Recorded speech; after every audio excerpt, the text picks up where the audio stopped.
I'm going to explore the Fetch Decode Execute cycle. We're going to look at the example of the data that we hold in memory here. So it's a very straightforward program with only a few lines and a little bit of data in there. So that's the memory component. In this schematic, we also have the buses. These represent the control bus, the data bus, and the address bus. So this is represented by these black lines here. And then we also have the CPU and the components within the CPU, including the registers, which include the program counter, the memory address register, memory buffer register, and the current instruction register. We also have the accumulator here, which stores the results of the operations that occur in the arithmetic logic unit, where in the arithmetic logic unit where the calculations take place, and we also have the control unit. So this is our fairly crude schematic of a CPU and memory, and we're going to apply the fetch, decode, execute to the instructions installed in memory here. The fetch, decode, execute cycle starts with fetch when the address stored in the program counter is copied to the memory address register. The memory address is 0. This value is sent along the address bus to the memory. The instruction of memory address 0 is sent back along the data bus back to the memory buffer register. The instruction in the memory buffer register is copied into the current instruction register. The instruction in the current instruction register is copied into the control unit.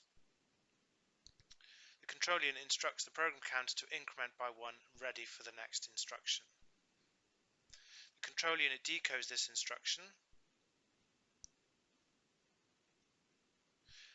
The control unit sends a value to the memory address register to update the memory address to 3. The value in the memory address register is sent along the address bus to the memory. The data in memory address 3 is sent along the data bus to the MBR.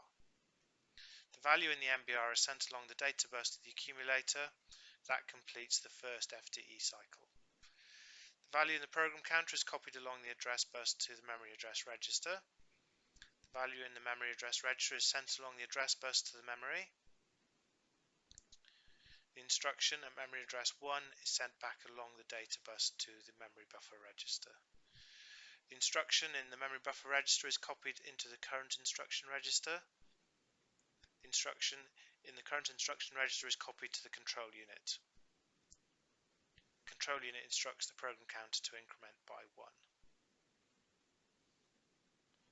The control unit decodes the instruction. The control unit sends a message along the control bus to update the memory address register. The value in the memory address register is sent along to memory. The data at memory address 4 is sent to the memory buffer register. The data value in the memory buffer register is sent to the arithmetic logic unit. The data value in the accumulator is fetched into the arithmetic logic unit.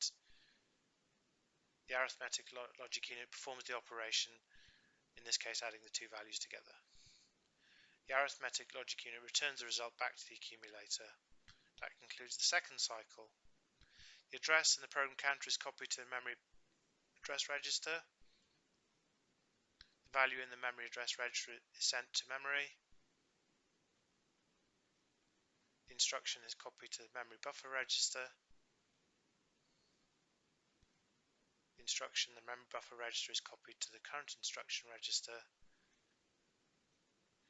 The instruction in the current instruction register is copied to the control unit. The instruction is decoded and executed, and the program ends.